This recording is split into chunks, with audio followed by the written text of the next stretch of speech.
So with a lot of our large strategic partners, we get into fly zone here, no fly zone here, right? And you can do that at the partnership level, but when it gets down to the seller, question one is, why are you not competitive with what I'm supposed to sell that's from our own company? Why am I going to bring you in? Yeah. Two, okay, now I think I trust you, I understand your value prop. What's in it when you are playing with the rest of my stack? Enterprise sellers are sophisticated. Customer relationships are deep. They don't want to mess it up either. If they bring you in, they want to make sure it works.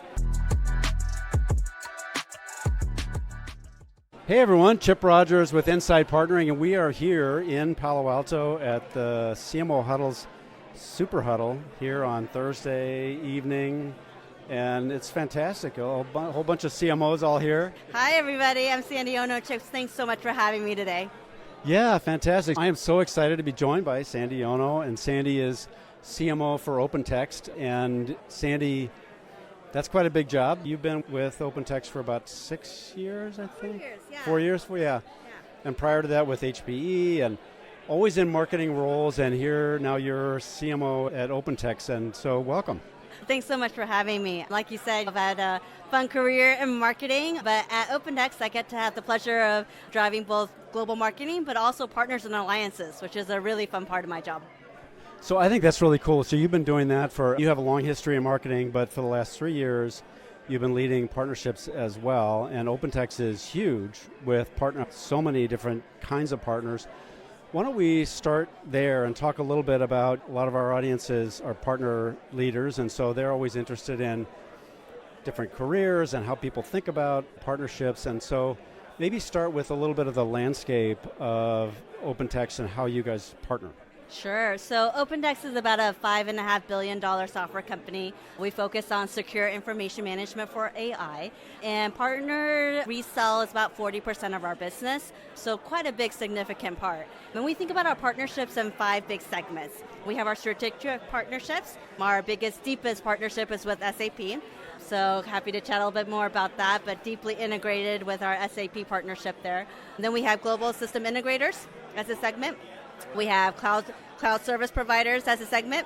We have resellers and distributors as a segment. And then more and more kind of crosses a couple different managed service providers. So those are our 5 segments of partnerships. That's how we kind of align ourselves. We are a partner sales organization. So while we have field sales that are organized by our product areas, the partnerships are absolutely aligned by our segment areas, because that's how we can drive significant programs and growth. That's terrific, and I was actually with SAP for 13 years, and so I know the OpenText relationship through the endorsed apps and that program, the OpenText SAP relationship has always been really strong. Yeah, so the OpenText SAP relationship dates back, more than 20 years. We've been a Pinnacle partner for the last 19, and it really roots in this. SAP has a phenomenal practice in ERP and HR applications all around structured data. And what OpenText does is helps with the unstructured content management behind HR processes, finance processes, and the two together is quite powerful. And especially as customers have been moving to the cloud, they need to be able to move to the cloud more cheaply and more effectively, so that how they archive it, how they store their information, and how we partner together to actually deliver things now in AI is going to be tremendously important.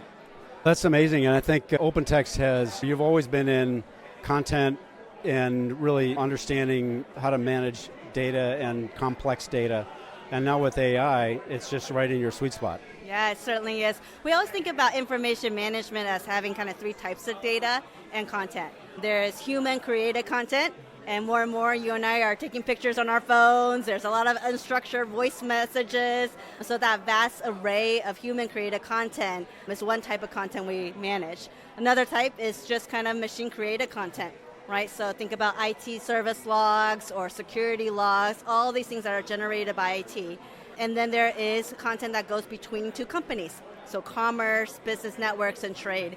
And the truth is, AI actually needs all 3 types in order to be accurate, effective. And a lot of the conversation nowadays has been around contextual AI, and we know that as we help companies manage that data foundation, we're going to be able to help empower their AI as well.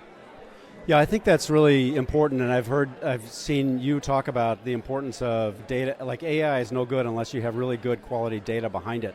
Yeah, absolutely. We always say strong data foundation leads to strong AI outcomes, and more we know that AI, with its best intentions, will hallucinate. So how do we really help to govern what's around that? We have a running joke with my CPO. We spent 35 years governing the humans, so we should probably create some governance for the agents and allowing us to be able to help our customers do that, right? Because we all want the outcome, which is that truly automated, let's remove a workflow, but until we can really all trust the results, that's where enterprise AI is. And yeah.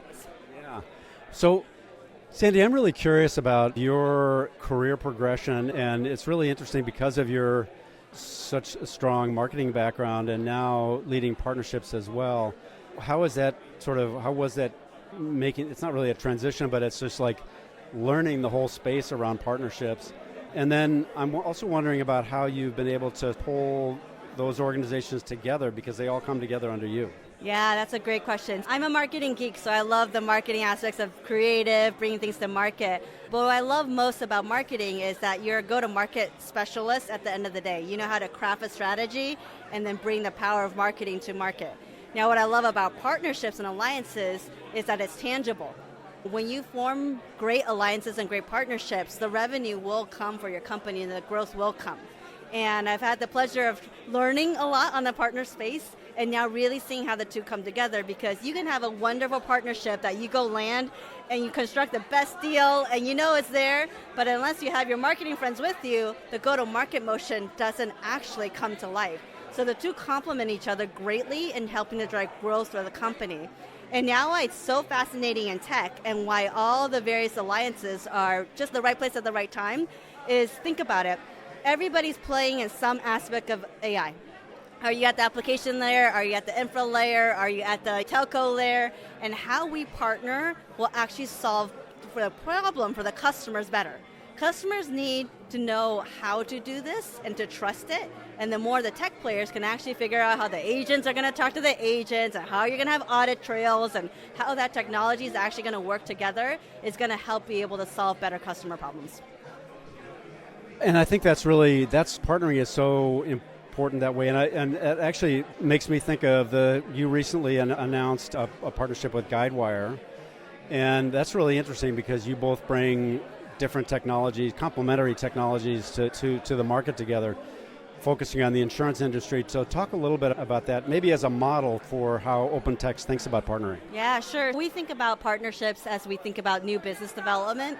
And I like to think about whether there's partnerships where light integration, your APIs talk to each other, and that's a seamless, great experience for your customers. Then we have deep integrations like OpenText does with SAP, which is like the user experience is quite integrated, and the data elements are quite integrated.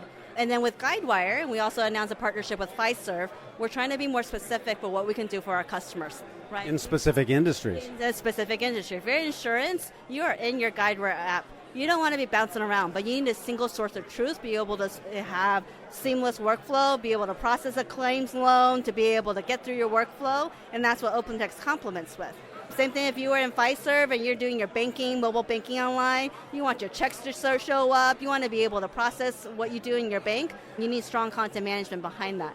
So a lot of these partnerships is actually just powering the new user experience that can go through the industry-oriented applications that people are in every day.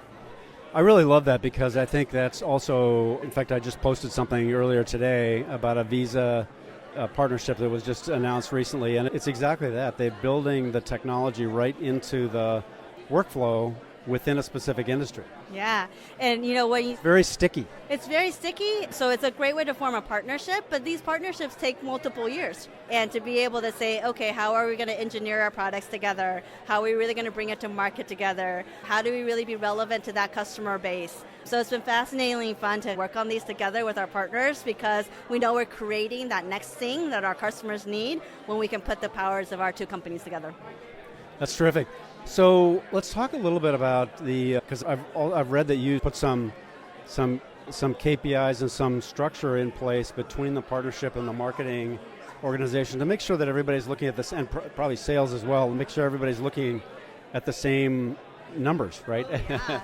Well, pipeline generation is the name of the game, and there is no shy of metrics in my organization, but we're pretty clear up front around kind of accountability. So between sales, the partner team, and the marketing team, how we go in and say how much is sourced by each aspect. But what I found also is that Once you establish that and you get that muscle going and there's accountability, then you can really get to the, okay, stop counting exactly this bean goes that way, that bean goes that way. It's really the outcome you can drive. So there's a lot of other KPIs that marketing and partners share in terms of, are we actually penetrating partners enough?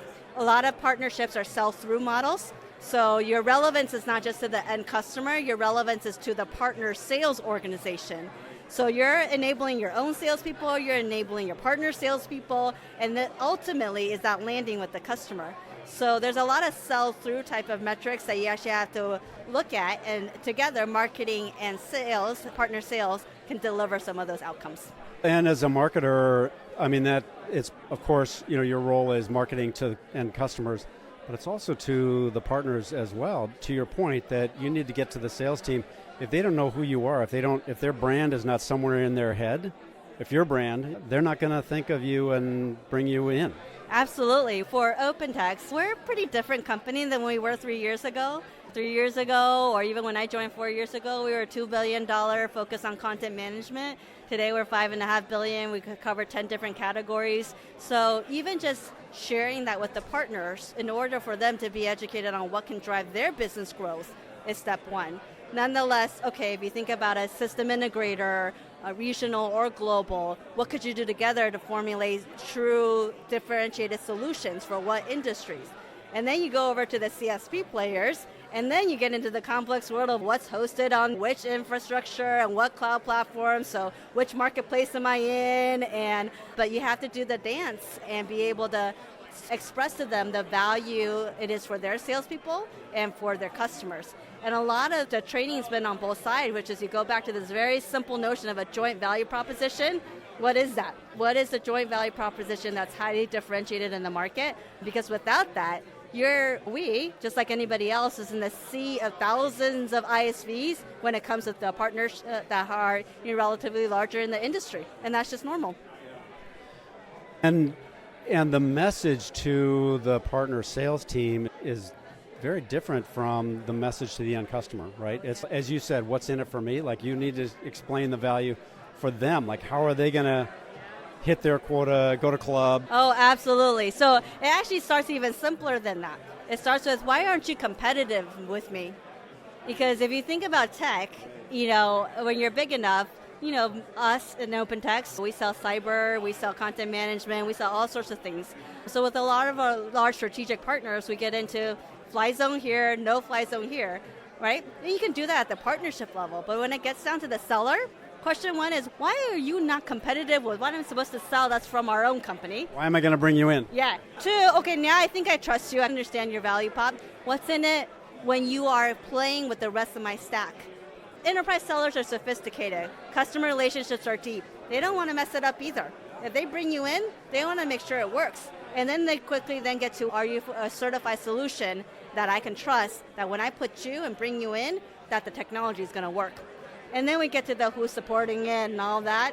Just wait until you ask me about customer success. Which customer success person is on point, right? It's a lovely model, but I think it's on us as tech players to be able to make that more seamless for our customers. Well, Sandy, this has been fantastic. Thank you for taking a few minutes of your time tonight, and just really appreciate you sharing so many insights about OpenText and the combination of marketing and partnerships and how it all comes together. Fantastic. Thanks so much for having me, Chip. And thank you all for joining another episode of Inside Partnering, and we will see you next time. Thanks, everybody.